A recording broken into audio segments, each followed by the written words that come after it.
Hello everyone. तो एक और वीडियो में आपका स्वागत है जिसमें हम बात करेंगे आज लोकतंत्र और गणतंत्र में क्या अंतर है। सॉरी। तो लोकतंत्र और गणतंत्र के बीच जो प्रमुख महत्व उत्पन्न होता है वह विस्तार है जिससे ये दोनों प्रणालियां लोगों को देश में प्रत्येक प्रकार के प्रशासन के तहत कानून बनाने की प्रणाली पर नियंत्रित रखने की सक्षम बनाती है। ठीक है, मतलब ये दोनों ही बहुत ज़रूरी है किसी भी देश के लिए। ठीक है, तो अब हम बात करते हैं परिचय के बारे में। एक ओवरऑल परिचय ले लेते हैं कि ये है क्या। भारत को एक लोकतांत्रिक गणतांत्रिक देश के रूप में जाना जाता है। जैसे हमारा जो देश है ना भारत, आपने सुना होगा कि भारत का पूरा जो नेम है ना इंडिया, इंडिया नहीं है, रिपब्लिक ऑफ इंडिया है ना। और आपने सुना होगा ये भी कि हमारे देश में डेमोक्रेसी है। तो आपने जब दोनों सुन रखे हैं तो हमारा देश दोनों चीज़ है, लोकतांत्रिक और गणतांत्रिक देश के रूप में जाना जाता है। जहाँ अगर सत्ता का विस्तार होता है तो उसकी सीमाएं और सीमा भी होती हैं। मतलब अगर कोई सत्ता है, मतलब मान लो बीजेपी है ना, बीजेपी ने सरकार इस समय बना रखी है तो उसकी ना कुछ सीमाएं हैं और उसी में रहकर वह काम कर सकता है। क्यों? क्योंकि हमारे पास रिटर्न कॉन्स्टिट्यूशन है और रिटर्न कॉन्स्टिट्यूशन में जो चीज़ें हैं उसके उल्लंघन नहीं करा जा सकता है। ठीक है, कितना भी कर लो, अगर आपको लगता है कि यार मान लो कि भाई सरकार अपने मनमानी कर रही है, मनमानी नहीं करती है, वो कानून बनाते हैं। कानून का भी पावर उन्होंने संविधान के थ्रू ही मिला है, तो जो भी होता है वो संविधान के अंडर में ही होता है। ठीक है, तो अब क्या है कि दायित्वों की मुक्ति के साथ देश के लोगों को सरकार के मंत्रियों को चुनने की शक्ति मिलती है। ठीक है, डेमोक्रेसी का ये सीन है कि डेमोक्रेसी में क्या देश के लोग चुनते हैं, जितने भी लोग होते हैं वो सब चुनते हैं। ये लोग लोगों पर निर्भर करते हैं वे किसे चुनना चाहते हैं। इसलिए लोग राज्य के निर्णय निर्माता, लेकिन लोग कभी कभी दो शब्दों यानी लोकतंत्र और गणतंत्र को लेकर भ्रमित हो सकते हैं। अब आपको भी बहुत वो होती होगी कन्फ्यूजन कि यार ये डेमोक्रेसी और ये रिपब्लिक में क्या अंतर है। यार मेरे को भी बहुत, मुझे भी नहीं समझ आता था भाई ये है क्या, एक्चुअल में है क्या। तो मैं स्टार्टिंग में जब पढ़ा तब मुझे मालूम पड़ा। तो चलिए जानते हैं। दोनों शर्तें प्रतिनिधि शक्ति को शासन करने के लिए अधिकृत करती हैं। दोनों का मतलब यही है कि भाई डेमोक्रेसी में भी हम चुनेंगे अपने प्रतिनिधि को, मतलब अपने जो भी मिनिस्टर, मतलब हमारा जो नेता खड़ा होता है, चाहे वो पार्षद हो, चाहे वो एक एमएलए ही क्यों ना हो, विधायक के पद के लिए खड़ा हो, कोई भी, हम उसमें चुनते हैं। गणतंत्र हो गया चाहे आपका लोकतंत्र हो गया। ठीक है, असमानता शक्तियों की सीमा में निहित, लेकिन असमानता मतलब ये नहीं कि भाई वो इनइक्वलिटी कर सके राज्य में, सत्ता में आके कि मेजोरिटी का वोट ले लिया और माइनॉरिटी के साथ कुछ भी कर रहा है, ऐसा नहीं है। तो चलो लोकतंत्र जानते हैं। लोकतंत्र की एक प्रणाली है जहां राष्ट्र के सभी योग्य और सक्षम नागरिक निर्वाचित प्रतिनिधियों के माध्यम से देश की निर्णय लेने की प्रक्रियाओं में समान रूप से भाग लेते हैं। सरल शब्दों में हम कह सकते हैं कि लोकतंत्र राज्य के एक रूप है जो नागरिकों की अपनी सरकार चुनने की अनुमति देता है, जो बहुमत को शासन स्थापित करता है। कुल मिला के ये कह रहा है कि भाई देखो, जहाँ मेजोरिटी होगी जिस देश में, और जिस देश में जो मेजोरिटी जनता होगी जो अपने जिन मेजोरिटी पार्टी को वो देगी, मतलब जो मेजोरिटी पीपल है ना, वो जिस पार्टी को वोट देगी उस पार्टी की सरकार उस देश में आएगी। ठीक है, अब लोकतंत्र को ही इंग्लिश में डेमोक्रेसी बोलते हैं। अब डेमोक्रेसी जो है ना, दो ग्रीक शब्दों से बना है, डेमोस और क्रेटेरिया से। ठीक है, से मिलकर बना है। जहाँ डेमो का अर्थ होता है लोग, डेमो का मतलब अर्थ होता है लोग, ग्रीक शब्द में लोग बोलते हैं डेमो को। ठीक है, क्रेटेरिया का अर्थ होता है सत्ता, सत्ता की शक्ति, या फिर यह देश के योग्य नागरिकों को वोट देने और उनके समस्याओं और मुद्दों को आगे बढ़ाने वाले प्रतिनिधियों को चुनने की आज़ादी है। ठीक है, ये क्या करता है कि भाई जो हमारे लीडर्स हैं, हमारे लीडर्स हम जब उन्हें चुनते हैं तो वो क्या करते हैं, जो हमारे लीडर पहले तो चुनने के लिए जो चुनाव इलेक्शन कर रहे होते हैं तो वो हमारी जो समस्या है, हमारे जो समाज में चल रही है समस्या, उन चीज़ों को उभारते हैं और उन्हें कहते हैं कि देखो भाई ये समस्या, आप ये हमें वोट दो, हम आपको सही करेंगे, अगर हमारी सत्ता आती है तो ये सब जितनी भी समस्या है उन्हें सही करेंगे। ठीक है, तो इन्हीं मुद्दों पर वो बात करते हैं। इसलिए इस प्रणाली में प्रतिनिधि का चुनाव करना, कानून विकसित करना और बहुमत के कहे अनुसार काम करना शामिल होता है। कहते हैं ना मैनिफेस्टो में भाई जो दिया होता है पार्टियों के, वो जरूरी होता है करना, और वो करते भी हैं। हार्डली वैसे नहीं होता है आपको ही पता है, दो तीन चीज़ें करते हैं और फिर वो लाइमलाइट में पूरा चलाते हैं कि अरे भाई क्या मस्त काम करा इन्होंने। नहीं, ऐसा कुछ नहीं। मैनिफेस्टो पढ़ो किसी भी पार्टी का, उन्होंने कभी शायद ही होगा कि जिसने पूरा पूरा मैनिफेस्टो करा हो। ठीक है, आते हैं गणतंत्र क्या है। लोकतंत्र के समान बताया ना, लोकतंत्र के समान सरकार के इस रूप में भी एक प्रतिनिधि पहलू होता है, मतलब इसमें भी चुनने वाला अधिकार है हमें। लेकिन इसमें क्या है भाई, संविधान शामिल होता है। किसी भी रिपब्लिक उसमें देश में ना संविधान होता है भाई।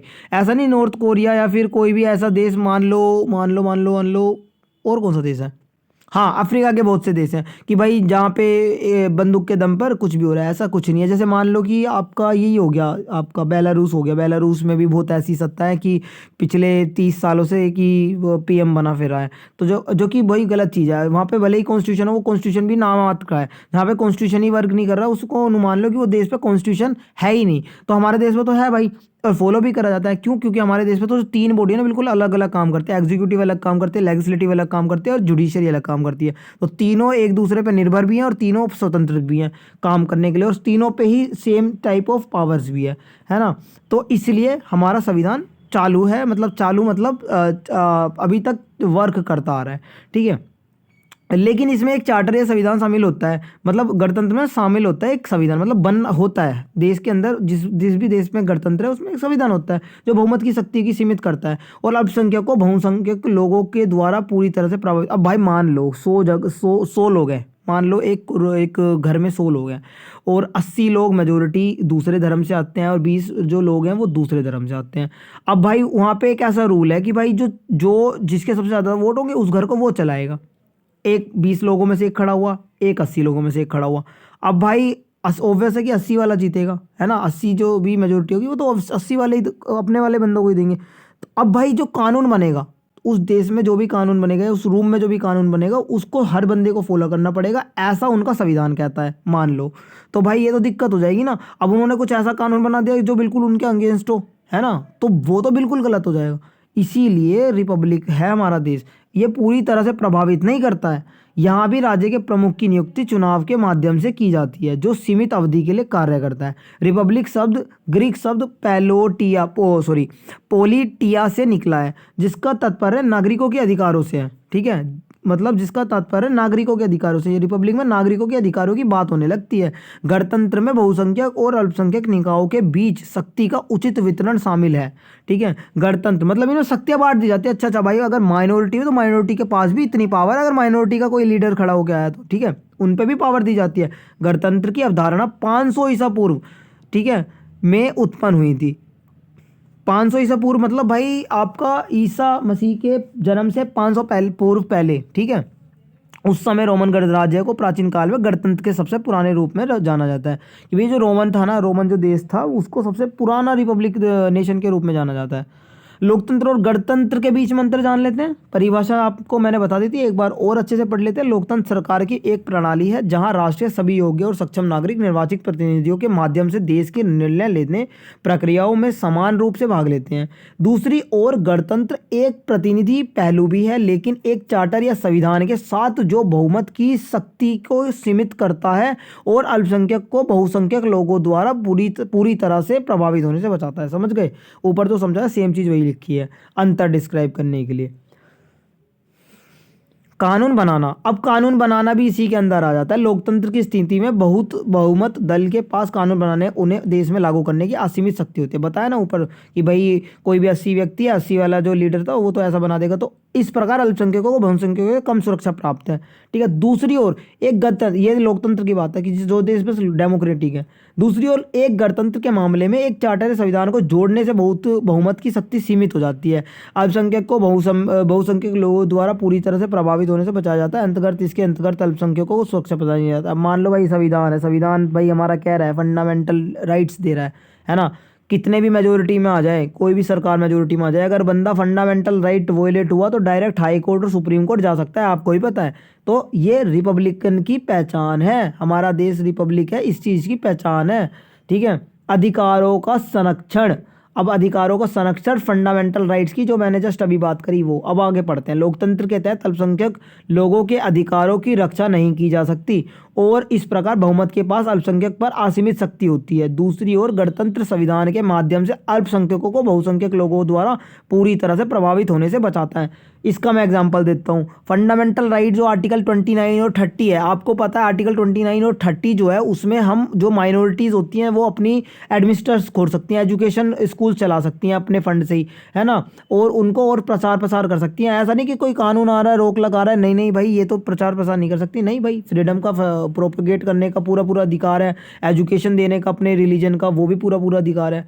तो ये चीज़ माइनॉरिटी को पूरा संरक्षण किया गया है। ऐसा नहीं कि बहुमत में जो भी है वो कुछ भी कर रहा है माइनॉरिटीज़ के साथ, नहीं हो सकता ऐसा, ठीक है। बोलने की बात है, मीडिया जो मर्जी दिखाए, आपको संविधान के अनुसार ही चलना है।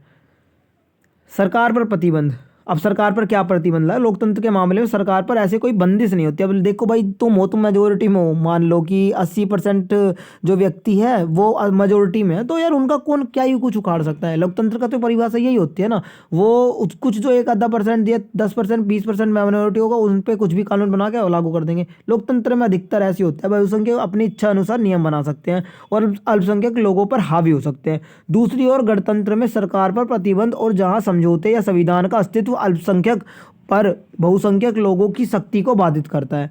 ठीक है, वही कि संविधान की वजह से रिपब्लिक वाले देश में क्या होता है, अल्पसंख्यक जो मतलब अल्पसंख्यकों को एक्सप्लॉइट ना करा जाए, बहुसंख्यक मेजोरिटी द्वारा माइनॉरिटीज को एक्सप्लॉइट ना करा जाए।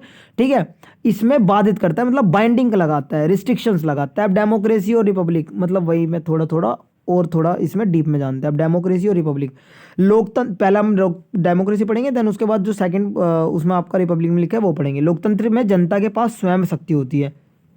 रिपब्लिक में गणतंत्रात्मक सरकार में सत्ता व्यक्तिगत नागरिकों की होती है। ठीक है, लोकतंत्र के 3 प्रमुख प्रकार हैं, अर्थात प्रत्यक्ष लोकतंत्र, प्रतिनिधि लोकतंत्र, संवैधानिक लोकतंत्र। गणतंत्र के 5 प्रकार होते हैं, अर्थात संवैधानिक गणतंत्र राज्य, संसदीय गणतंत्र राज्य, राष्ट्रपति गणतंत्र राज्य, संघीय गणराज्य और ईश्वरीय गणराज्य।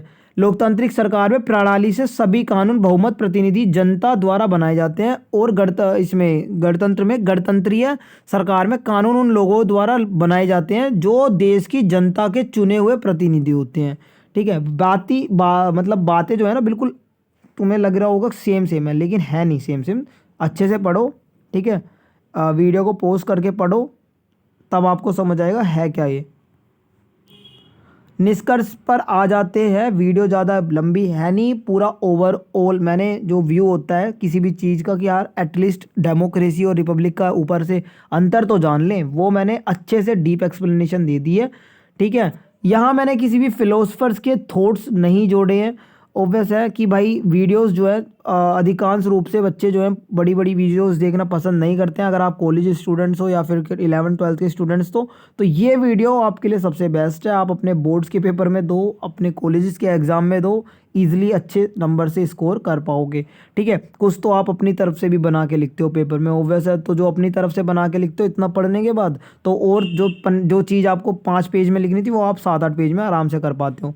ठीक है, मैं तो भाई 5 पेजेस में लिखता था, इससे ज़्यादा नहीं लिखता था। कोई भी बड़ा आंसर होता था या 4 पेजेस मैक्सिमम, चाहे कितने भी नंबर मिले। तो कंक्लूजन पे आते हैं। विभिन्न राष्ट्रों में विभिन्न प्रकार की सरकार होती है। दोनों रूप इस तथ्य से में समान है कि वह एक प्रकार की प्रतिनिधि सरकार को अनुमति देते हैं। लोकतंत्र और गणतंत्र के बीच मुख्य अंतर यह है कि ये दोनों प्रणालियाँ लोगों को देश में प्रत्येक प्रकार के प्रशासन के तहत कानून बनाने की प्रणाली पर नियंत्रण रखने की में सक्षम बनाती है। इन दोनों में कुछ खामियां भी हैं, लेकिन सरकार व्यवस्था इसी तरह काम करती है। मतलब भाई देखो, किसी भी तरह की सरकार कोई भी अच्छा काम करेगी वो तो अच्छा है ही, लेकिन जो वो काम कर रहे हैं उस टाइम काम करते करते ऐसी बात है कि हर बंदा उस उनकी कामों से एग्री ना हो, तो वो खामियों में ही आ जाती हैं उन बंदों के लिए।